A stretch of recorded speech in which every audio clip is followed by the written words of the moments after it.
Салют, people! Ну, сегодня поговорим с вами о приближающихся встройках от AMD, глянем, что там по строительству завода TSMC в Японии, рассмотрим, кто еще присоединился к санкциям из игровых индустрий, ну и увидим, на что пошла крупнейшая провайдерская компания в России.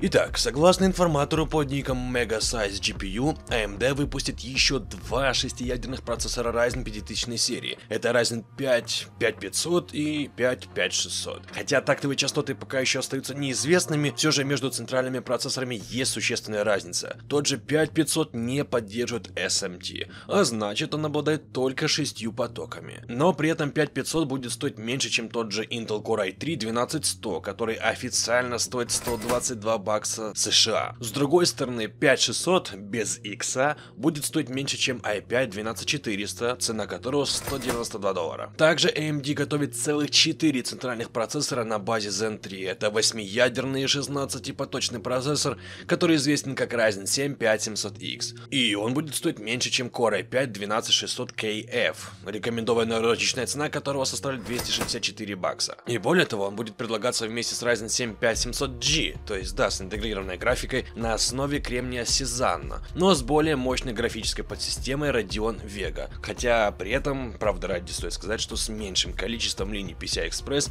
и меньшим объемом кэш-памяти L3. А позже в этом месяце компания также выпустит процессор Ryzen 7 5800X3D с 96 мегабайтами кэш-памяти третьего уровня, на секундочку. А это является неплохой такой толчок архитектуры Zen 3 для настольного сокета AM4. Причем, судя по всему, является последним крупным обновлением для сокета AM4 перед тем, как AMD перейдет на архитектуру AM5 и Ryzen 7000 серии Zen 4 Raphael.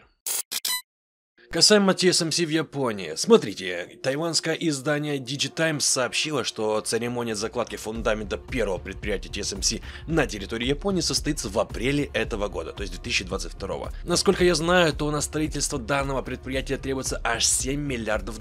При этом половину данной суммы готовы предоставить местные власти в качестве субсидии. Это неплохо. И немаловажно, само же предприятие TSMC в Японии начнет свою работу в 2024 году, то есть, еще годика два стоит подождать, и сосредоточиться на обслуживании Sony и Denso. Эти обе компании являются акционерами совместного предприятия что Sony, что и TSMC. Но если первая заинтересована в получении датчиков изображений, то вот вторая намеревается как раз таки наладить на новой японской площадке выпуск полупроводников для автомобилей. Однако до сих пор нет внятной информации о тех процессах, которые там будут вообще использоваться на предприятии TSMC в Японии. Но скорее всего все должно ограничиться там какими-то 40 нанометрами или 28 нанометрами, если опираться на ранее высказанное предположение.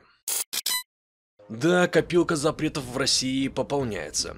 Друзья, при остановке продаж своих игр объявили в РФ и другие компании. Это у нас уже и Activision Blizzard, и Rockstar, и Microsoft, в частности Xbox Game Studios, и Bethesda. При этом сама же Activision Blizzard заявила о поддержке украинского народа в приостановке продаж игр в России до тех пор, пока продолжается война. Это ее официальное, скажем так, заявление. И в то же время та же Activision Blizzard собрала более $300 тысяч в качестве благотворительности в помощь пострадавшим от боевых действий. Если говорить за Microsoft, подчеркну еще раз, это в частности Xbox Game Studios и, собственно, за Bethesda, то они конкретные заявления пока что не давали, но при этом их игры из Steam исчезли, хотя сами игры можно найти именно в их магазинах. Возможно, в этом случае, конкретно этом случае, дело связано не с желанием, скажем так, наказать российских геймеров из-за всей этой ситуации, а конкретно скорее это все происходит из-за нестабильности рубля. Мы видели, что в принципе в GOG, или если мне не изменяет память, в Steam примерно была такая же ситуация, хотя все очень динамично меняется, честно, я уже подзабыл.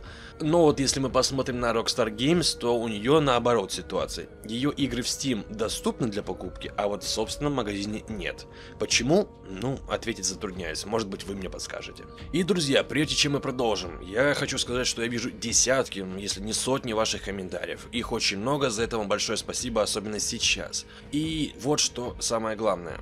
после моего поста в сообществе про отключение монетизации в YouTube, которое затрагивает и меня, потому что большая часть людей с аудиторией, адекватных людей с моей аудитории, они все же находятся на территории Российской Федерации, России, то с ваших просмотров мне, увы, теперь приходит аж ничего. Таковы вот распоряжения YouTube и Google. А значит, проект HumanVast даже в нынешней ситуации работает за спасибо. Поэтому, друзья, я не буду лукавить и скажу вам прямо как есть. Если у вас есть желание поддержать монеты, у меня есть для вас 3 варианта этой реализации.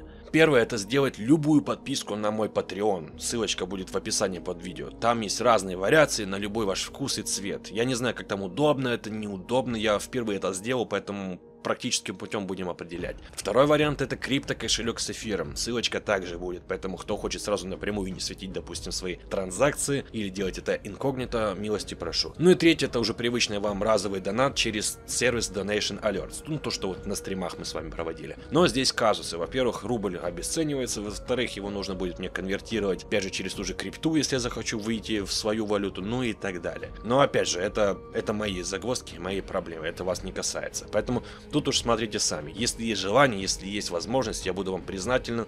Ну вот нынче такая ситуация, говорю как есть, как бы у меня корона с головы не упадет. При этом, при всем, вы должны понимать, что это не пойдет все мне лично в карман, потому что я просто, ну не знаю, чисто с человеческого фактора так не могу поступить. И часть денег я буду направлять в гуманитарную помощь, на какие-то банальные продукты и вещи. Ну а естественно, часть денег на содержание семьи. По этому поводу я уже писал, повторяться не буду. Так что каждый из вас может помочь тем, чем считает нужным. Ссылочки под видео. Спасибо за ваше понимание. Продолжаем. Буквально недавно известный среди мировых специалистов магистральный интернет-провайдер Cogent без какого-либо предупреждения 4 марта вечером начал процедуру по отключению операторов связи из Российской Федерации от своих сетей. Они прислали требования в течение месяца компании в России забрать все российские серверное оборудование, которое пока что продолжает оставаться в стойках. В числе известных клиентов провайдера Cogent значатся такие вот компании: Wimpel.com, Мегафон, Яндекс, Ростелеком и да, социальная сеть ВКонтакте. Такие действия американские стороны способствуют еще большей локализации российского сегмента интернета от мирового цифрового пространства. Это факт. Для простых же жителей РФ подобные действия могут грозить сложностями с доступом к популярным зарубежным интернет-ресурсам. И по всей видимости проблемы с компанией Cogent были и раньше, ведь та же МТС или МТС, если так будет верно, разорвал коммерческое сотрудничество с американским провайдером еще в 2013 году, а та же компания Теле2 и вовсе никогда не работала с одним провайдером. А большинство же магистральных провайдеров из России, они осуществляют предоставление доступа в международные сегменты интернета как раз таки именно через компанию, подобную Cogent, которая предоставляет собственные точки обмена трафиком с зарубежными операторами интернета.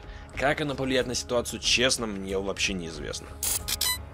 Ну и крайняя новость на сегодня, друзья, это Samsung. Да, не обошлось и без их деятельности. Смотрите, властям Южной Кореи недавно удалось добиться права продолжить торговые отношения с Россией в условиях санкций США, собственно, и других западных стран. Но компания Samsung Electronics этим правом решила не пользоваться. Откуда знаем? Ну, Bloomberg сообщил, что поставки электронной продукции Samsung широкого ассортимента в России уже сейчас приостановлены. И надо сказать, что доля продукции самой Samsung на российском рынке, именно смартфонов, достигала 30%. Поэтому решение корейской компании наверняка будет способствовать изменению расстановки сил среди участников местного рынка. Вообще, если говорить за Samsung в целом, она всегда делала упор на оснащение России именно флагманскими моделями смартфонов, причем процессорами собственного производства. Это прям очень важно, потому что именно наличие американских процессоров Qualcomm в ряде моделей, ну, они не так сильно влияли на бизнес Samsung в России, тем более после введения санкций США. Но, тем не менее, источник сообщает, что Samsung приостанавливает поставку в Россию не только смартфонов и микросхем, но и другой потребительской электроники. Но вы должны понимать, что сама по себе Россия формировала не более 4% выручки Samsung на мировом рынке смартфонов, а в сегменте полупроводниковых компонентов эта доля и вовсе не превышала 0,1%. Так что в целом Южная Корея на российском направлении получала там до 1,5% валовой выручки,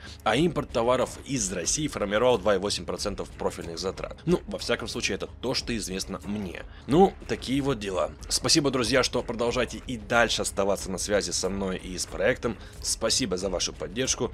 Ну а с вами, как всегда, был Human. И, как всегда, кайфовой вам игры.